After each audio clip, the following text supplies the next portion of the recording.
Be careful, sons of God. Épisode 18.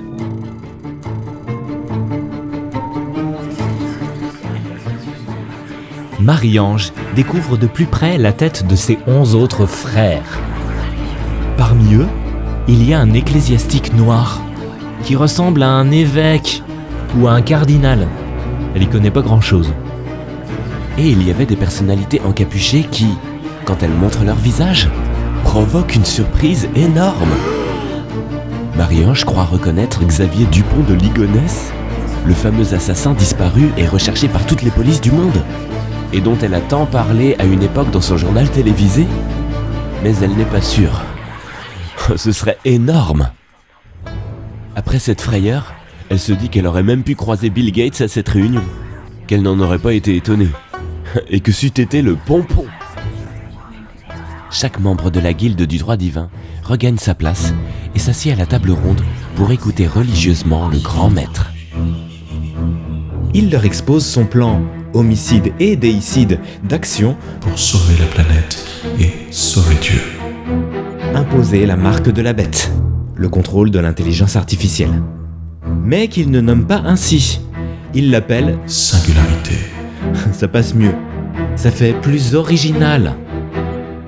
Il présente cette signature soi-disant personnalisée comme une chaîne libérante et rebelle, comme un acte généreux universel, comme un moyen d'égaliser, unifier, libérer les gens, de les démarquer, de mieux répartir les richesses, de laisser l'autonomie aux pauvres, de gérer leur bidonville, de ne laisser aucun être humain sur le carreau, sans accès à l'info, à la culture, à Internet, à l'argent, à la sécurité, aux services minimums proposés par l'IA, nourriture, logement, accès aux proches, santé, etc.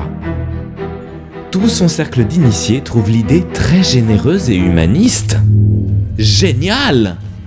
Mais pour cela, il va falloir souffrir, les prévient-il. Et parfois même, bien que ça déchire le cœur. Sacrifier et détruire Ordo ab chaos. Devise de la franc-maçonnerie mondiale. L'ordre par le chaos. En gros, à l'entendre, on ne fait pas d'omelette sans casser des œufs.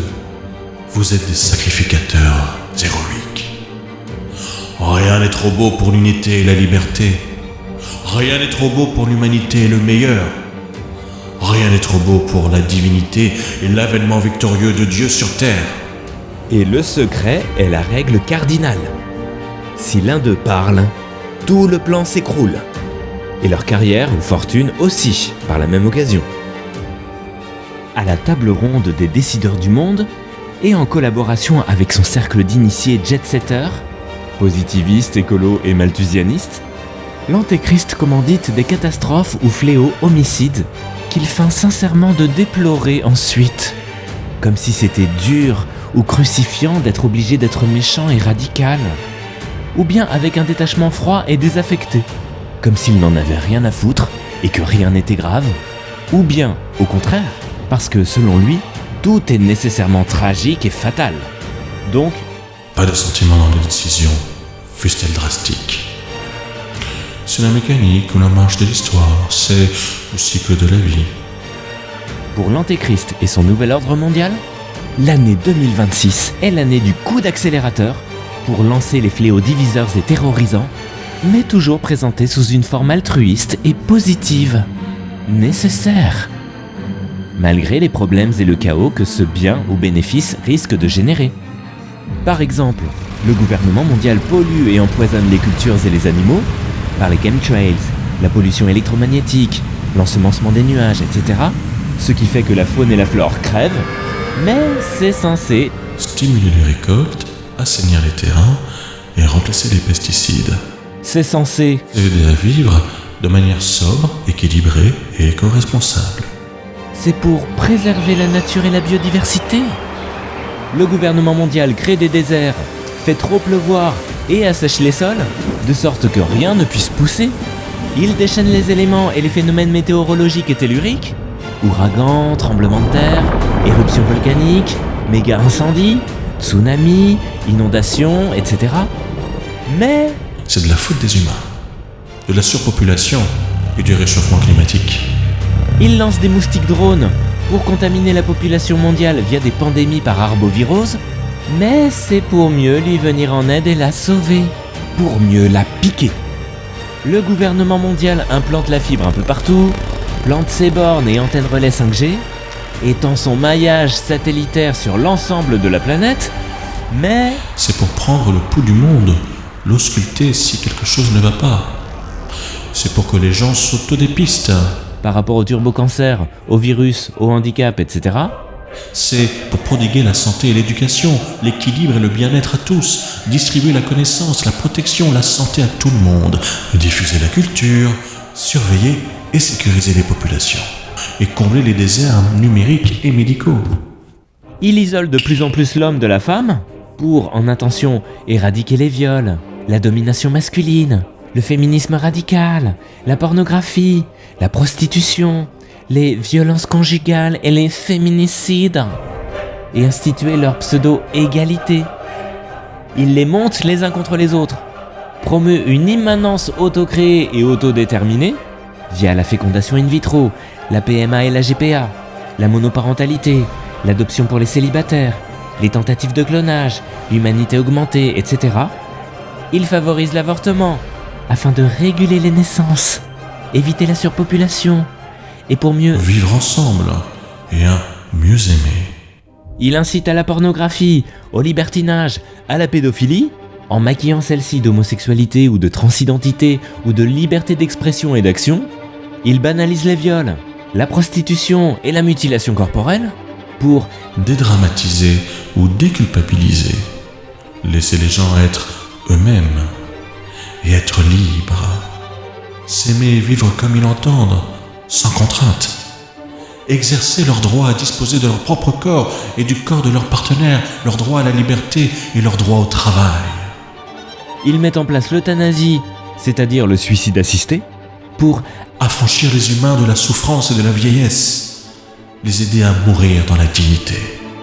Par ailleurs, le gouvernement mondial soumet les enfants et les jeunes au terrorisme de la victimisation, de l'érotisation ou séduction et de la starisation, aux réseaux sociaux et aux écrans, pour soi-disant Lutter contre les discriminations et le harcèlement scolaire. Favoriser leur créativité, leur croissance, leur avenir et leur identité propre.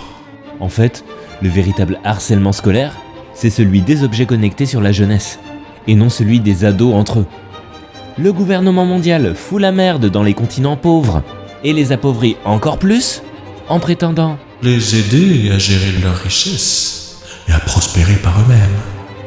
ouvre les vannes des pays dits riches, soi-disant pour Vivre dans un monde sans frontières et sans race, sans guerre, sans classe. Prendre une revanche sur les inégalités entre les peuples, sur le colonialisme, sur l'esclavage. Offrir une totale égalité des chances.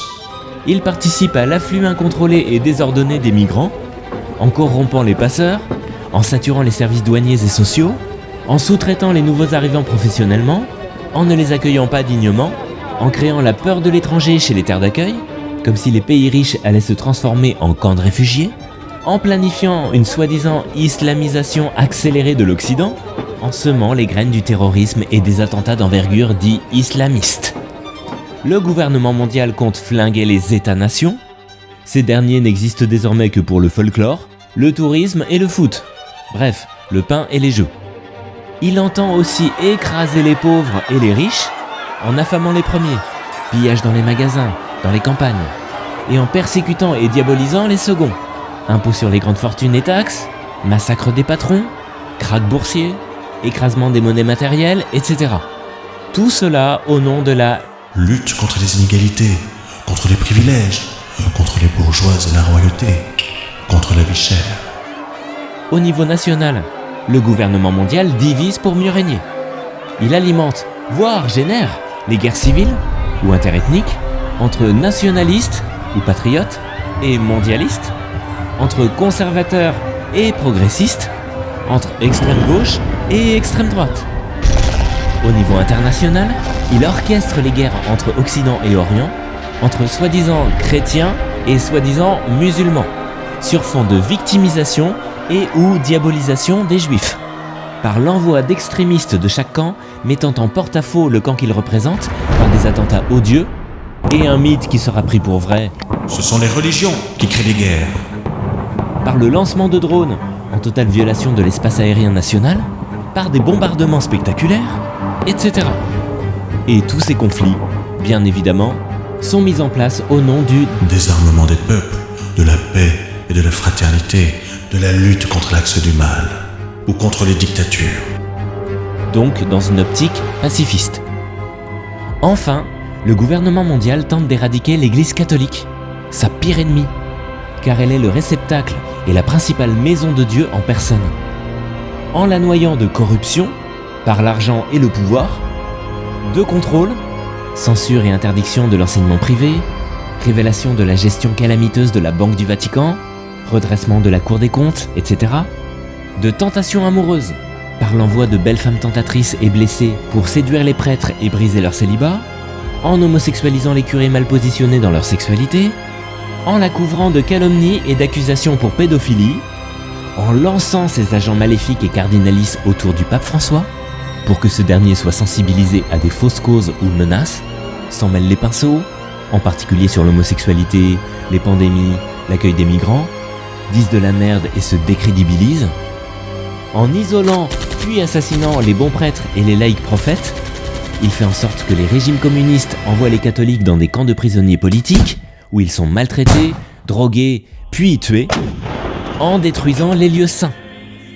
Et tout cela en vue d'assainir l'Église, de punir les soi-disant prédateurs ou manipulateurs de l'humanité, de faire advenir le règne du vrai Dieu et de la vraie religion, occultée par les usurpateurs officiels, de retrouver l'Église authentique telle que voulue par Dieu et par les traditions spirituelles ancestrales et originelles, ayant même devancé le judaïsme. En entendant les bonnes intentions de Bar Yechoua, plutôt que de se concentrer sur les moyens concrets de les appliquer, et sur leurs conséquences désastreuses, Marie-Ange et les autres membres de la Guilde du droit divin s'extasient sur la nécessité, la vigueur et la justesse du plan d'action de leur grand maître.